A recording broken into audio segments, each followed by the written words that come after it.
Hello, my friends. So, if today's date, July the 10th, is your birthday, this is a reading for you for this year.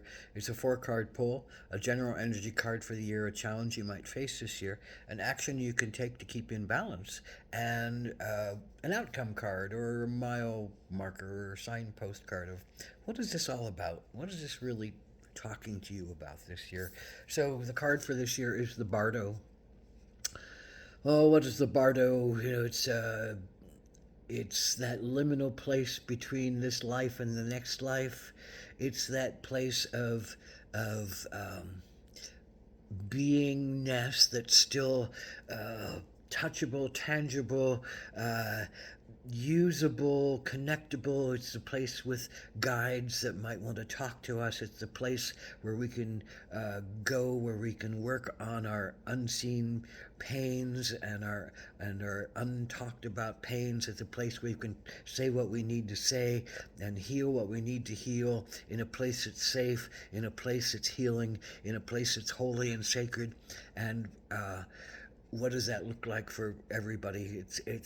It's not definable by me, but I believe it's a place of great connectedness to the vast intricacies of being um, a woven particle of light that we all share.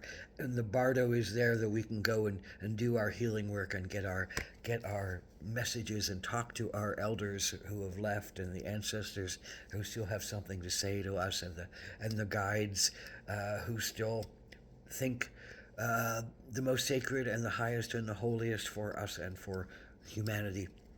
So, what is your challenge this year? Well, the challenge is the Magician card. So, the challenge is either to um, feel like you're allowed to touch that realm, feel like you're allowed to be a connection to spirit that's direct, feel like you're allowed to be mercurial, empowered, magical, using all the elements of being earth, fire, water, and air to enact a spiritual creation, a creation of any kind. But the magician understands the spiritual nature of things, and so the challenge is to think that you're allowed to be that spiritual, and that you're supported to be that spiritual, and that you can be that spiritual, and that you have even a right to be that spiritual. So all those lessons might be wrapped up in this, but there's some part of you that really is calling you to journey.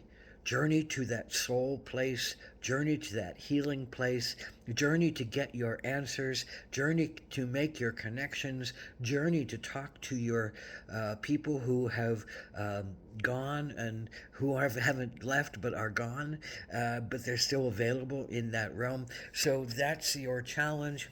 So, what is your action to take? Well, it's horse.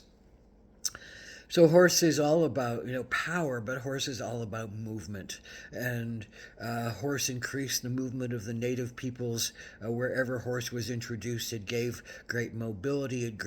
Gave great horsepower. Gave great power to move the entire village, to move the heavy stuff, to take the load off of people's feet and backs, to put the people onto their backs, to support them, to encourage them, to help them to thrive. So that is the sense of the horse, a journey helper. So, but the horse is also about the journeys to the other realms. Horse hide drums are often used because there's a belief that the horse, when that drum is beat, will help guide us to the sacred regions, the sacred realms, the sacred ethers, where we can get our information, where we can make our spiritual and psychic connections, and where we can live the truths to our form. The horse is also I love the sense of the horse being colorblind, that the horse is applicable to anybody who needs a horse, and that the horse doesn't see anything as, divided up by who is black and who is white and who is brown, who is red and who is whatever color. The horses are just horses. They get along. That species gets along. We should get along as the horses get along. And the horses recognize that. There is a great want, I think, from the horses to help us to heal. So allowing the horse this year to help us to find ourselves in the physical world, to help us to move and to connect with people that we not connected with and might have good information for us, but also in the spiritual world to become our magicianship, to become our connectors to the spirit, and to talk to those beings who have good words for us and powerful words and sacred and healing words for us. So where does this all take us? Is there some kind of mile marker or signpost or overwhelming work that is being done? Soul card, no explanations, no definitions, purely intuitional. Um, well, I think it's opening our hearts. It's opening your heart. It's opening your heart to the song that wants to be sung. It's opening your heart to the sacred spiral that wants to be connected. It's opening your heart to the lightness of being that is angels, that is birds, that are messengers that come to talk to us and connect us to our highest empowerment, our highest beliefs.